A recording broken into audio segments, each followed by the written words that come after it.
ભારતની ફટકાર બાદ Canada back foot પર કહ્યું, નિજ્જર કેસમાં પીએમ મોદી કે જયશંકરનું કોઈ કનેક્શન નથી। ખાલિસ્તાની આતંકી હરદીપસિંહ નિજ્જર હત્યા કેસમાં કેનેડા સરકાર હવે બેકફૂટ પર છે। કેનેડાની સરકારે એક નિવેદન જાહેર કર્યું છે, જેમાં કહ્યું કે ખાલિસ્તાની આતંકવાદી હરદીપસિંહ નિજ્જરની હત્યા સહિત કેનેડામાં કોઈપણ પ્રકારની ગુનાહિત પ્રવૃત્તિમાં ભારતના વડાપ્રધાન નરેન્દ્ર મોદી અને અન્ય ઉચ્ચ અધિકારીઓની ભૂમિકા હોવાના કોઈ પુરાવા નથી। કેનેડા સરકારે સ્પષ્ટતા કરતા જણાવ્યું કે વડાપ્રધાન નરેન્દ્ર મોદી, વિદેશ મંત્રી એસ જયશંકર અને રાષ્ટ્રીય સુરક્ષા સલાહકાર અજીત ડોભાલની દેશમાં કોઈ પણ પ્રકારની ગુનાહિત પ્રવૃત્તિમાં કોઈ ભૂમિકા નથી।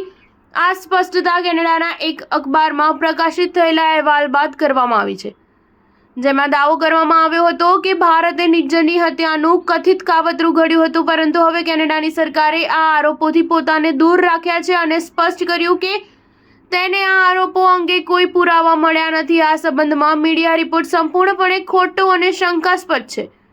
આ અહેવાલને પણ ભારતે નકારી કાઢ્યો હતો। વિદેશ મંત્રાલયના પ્રવક્તા રણધીર જયસ્વાલે જણાવ્યું હતું કે અમે સામાન્ય રીતે મીડિયાના અહેવાલો પર ટિપ્પણી કરતા નથી। જોકે કેનેડાના સરકારી સ્ત્રોત દ્વારા અખબારને આપવામાં આવેલા આવા હાસ્યાસ્પદ નિવેદનોને તેજ તિરસ્કાર સાથે બરતરફ કરવા જોઈએ। અમારા પહેલેથી જ વણસેલા સંબંધોને વધુ નુકસાન પહોંચાડે છે। હરદીપસિંહ નિજ્જર ખાલિસ્તાની આતંકવાદી હતો, જેની 18મી જૂન 2023ના રોજ કેનેડામાં ગુરુદ્વારાની બહાર ગોળી મારીને હત્યા કરવામાં આવી હતી। કેનેડાએ ભારત પર નિજ્જરની હત્યાનો આરોપ લગાવ્યો હતો, જો કે તે કોઈ પુરાવા આપવામાં નિષ્ફળ રહ્યું હતું। નિજ્જર મૂળ પંજાબના જલંધરના બરસીપુરા ગામનો રહેવાસી છે।